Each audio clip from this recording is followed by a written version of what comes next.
It is Sportsnet with Jan Dan, the at-home edition brought to you by McDonald's. We're into, last I checked, day 452 of the stay-at-home orders. I might be off. Who knows? I hope you're staying well. I hope you're keeping busy, even though to me every single day feels like a Sunday or a Monday, and not a fan of those days. I am a fan of baseball, though. We're going to see baseball this summer, Jay. Every day is like Sunday was a Morrissey song or a Smith song. I can't remember. Dan, on Monday, it looked like we were going to get Major League Baseball back. It was looking great because the owners approved unanimously Rob Manfred's plan to return.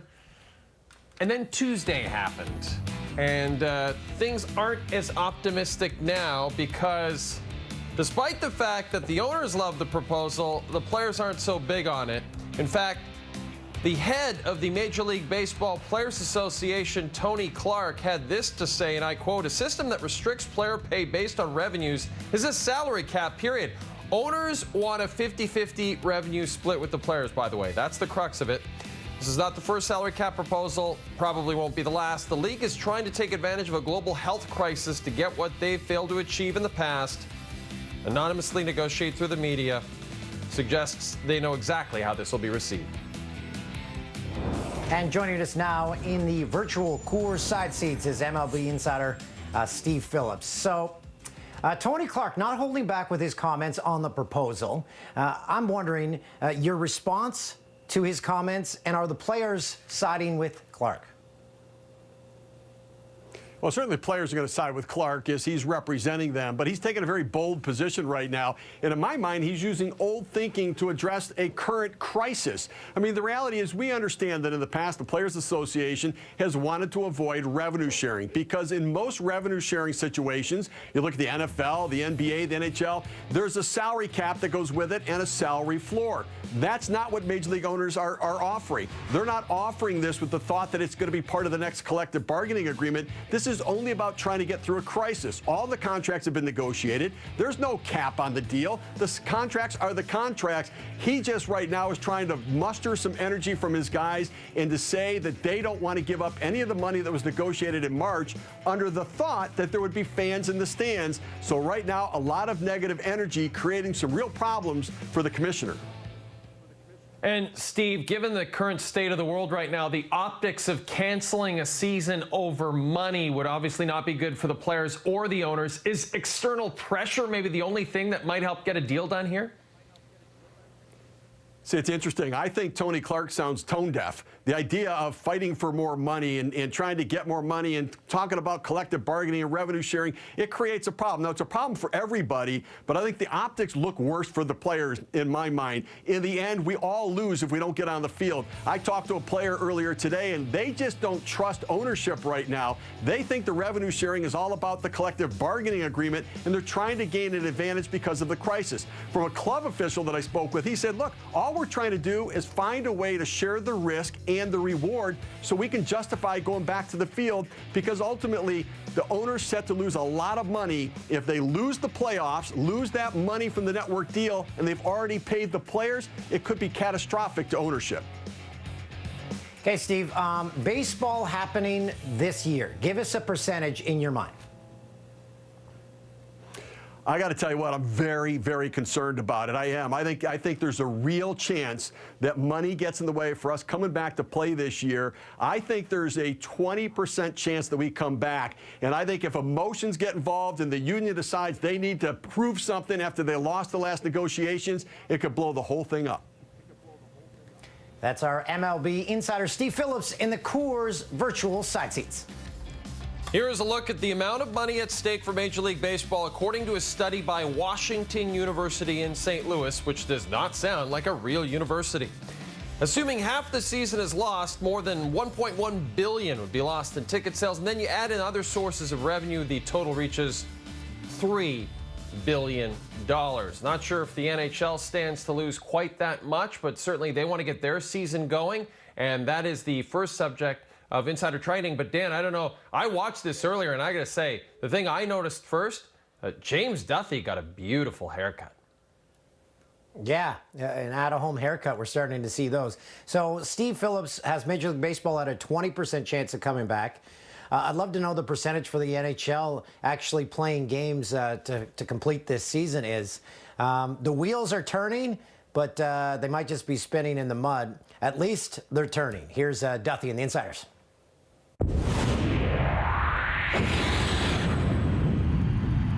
You know your insiders. Gentlemen, we're in the middle of May now. So how close is the NHL to bringing in phase 2 of their plan to resume, which would be players getting back together? And Dregs, what sort of rules would be in place when they do that? Well, look, let's start with the beginning of the question. It's impossible to identify, James, a true deadline. Of course, the hope is later this month. There are some clubs who are optimistic that might happen in terms of initiation of phase 2. There are other teams around the NHL that are way more pessimistic, especially given the surge in cases in Russia. But there's a lot of work being done on the protocol between the NHL, the Players Association, and the Return to Play Committee. Now, some of the protocol in phase 2 is pretty obvious. It's small gathering stuff. It's social distancing. It's scheduled shifts when players are allowed to return to their home clubs. It's small dedicated team staff working on training and whatnot. And it's strict sanitization protocol. All of this could be decided and determined and agreed upon at some point this week. It could drift into next week. Another June tradition, besides the draft, would be the selection and announcement of the Hockey Hall of Fame class. Does that go ahead as scheduled, Pierre? It is, in fact, going ahead, James. June 23rd and 24th, the selection committee will meet, but in a virtual manner, of course, goes without saying. That'll be a first in the Hall's history. So we will have an announcement on June 24th for the 2020 class. But what about the induction itself, slated for November 16th? Obviously could be postponed. I mean, you think about how important the Hall of Fame game is as part of that weekend. Well, if the NHL isn't coming back until December next season, which is, as we've reported, a possibility, then I think the Hall of Fame probably postpones their induction, especially with concerns about large gatherings. When exactly?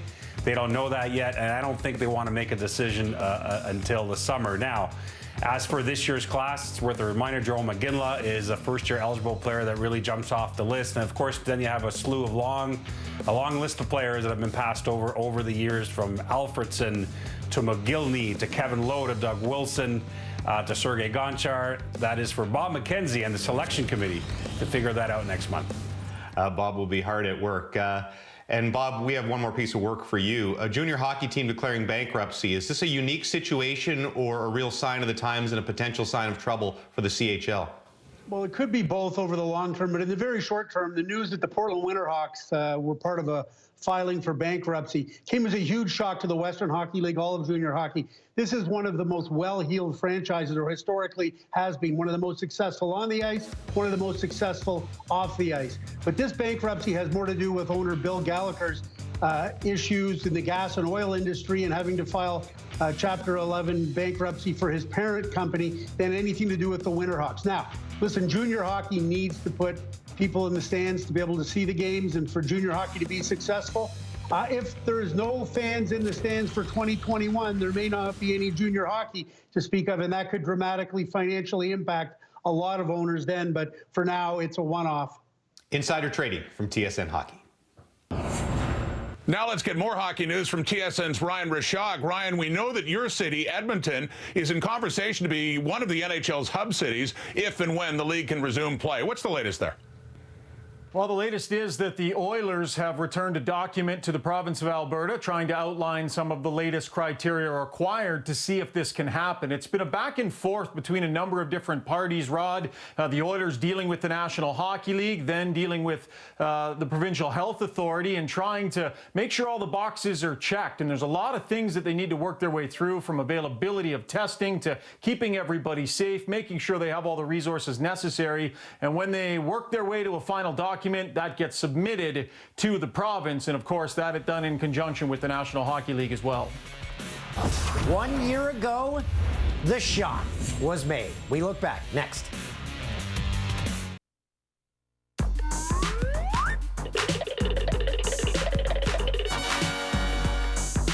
I've done enough walking today. I'm staying put.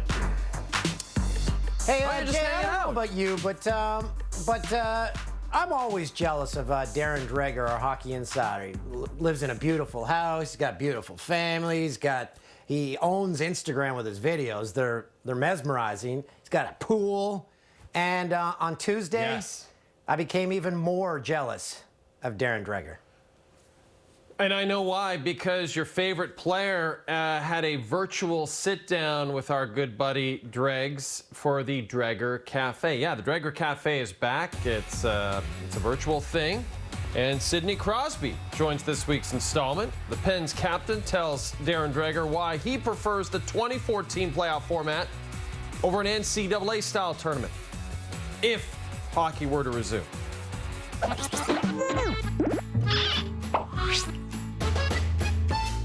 Is it okay to go with the 2014 format as long as you're playing 4 rounds of the playoffs and not an NCAA tournament type of format like we talked about perhaps a few weeks ago?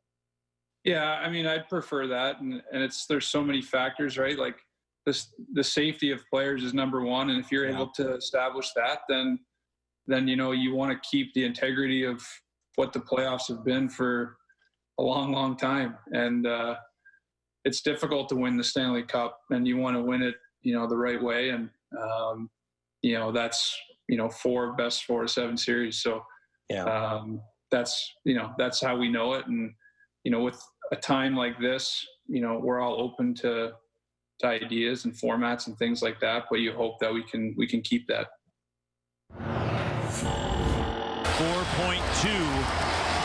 to go here in Game 7. Kawhi up top, looks at the clock, turns the corner. Is this the dagger?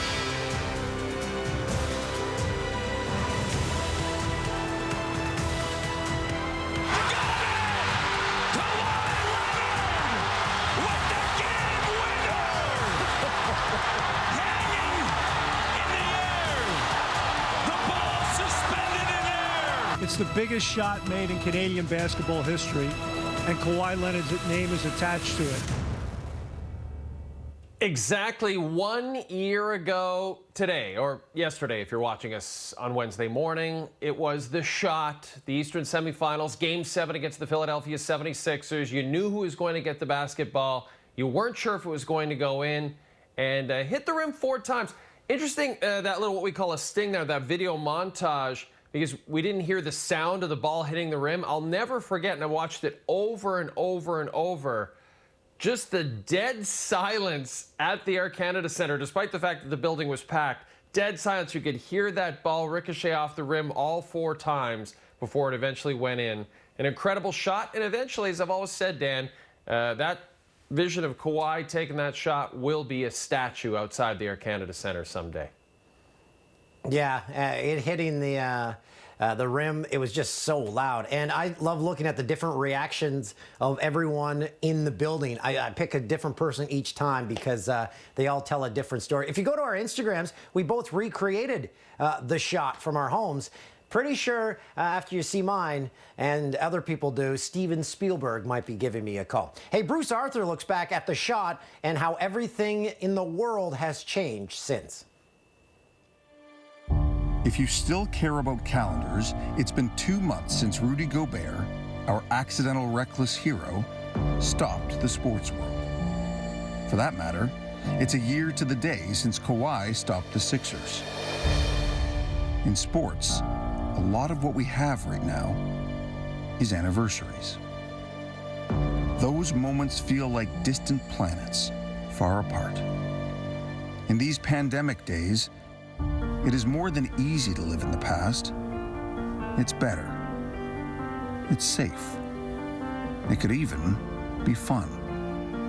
And it's okay to want to go back there. It is. Good evening, everyone, from Toronto, Ontario, Canada. Another sellout, both outside and inside. It's okay to long for the innocent days before so much of the world stopped.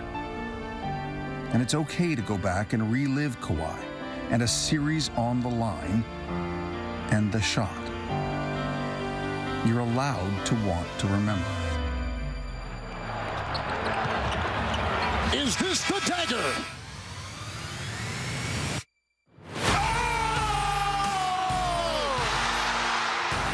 You're allowed to put yourself back where you were a year and a lifetime ago, to remember how it felt as the ball bounced and bounced, and knowing millions of people were watching with you as the world seemed to stop. And you're allowed to remember how the Raptors kept going and beat everybody, and when parade day came, millions celebrated something joyful, something shared, together. And maybe that's the best part of sports. How one moment can bring us together. Which means all we have, in some ways, is anniversaries. And to remember how it used to be, and might one day be again.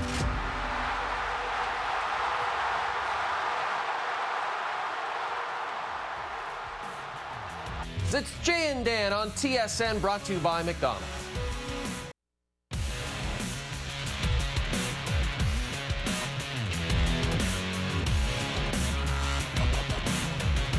Time now for Who Delivered, presented by McDelivery. On this day in 2015, Giancarlo Stanton hit a home run, a projected 475 feet, becoming the 5th player in Major League history to hit a home run out of Dodger Stadium, first to do it since Mark McGwire in '99. The shot was so big, it was the 3rd longest ever hit at Dodger Stadium. In 2015, Giancarlo Stanton definitely delivered. Stanton delivered just like nurses across Canada, and it was a very special day for them on Tuesday. Yeah, International Nurses Day. We want to say hi and thank you to all the nurses out there who are watching and, of course, working hard to keep us safe through this very difficult time. And my mom is a nurse, so hi to my mom as well. And Dan, it is now time for a very popular You Blew It segment. And I should point out that I repeatedly called Scotiabank Arena in Toronto the Air Canada Centre earlier in the show, which you'd think I would have had figured out by now. But I feel like if you have a new arena sponsor, for that first year of sponsorship, they kind of don't really get their money's worth because everyone still calls it the old arena name. Yeah, the new arena should have to wear a name tag. As I've always said, people, when you meet them, for the first 5 times that you meet them, you should have to say your name. You shouldn't just assume someone knows your name after meeting them once. Sorry, I just had to get that out there. But yeah.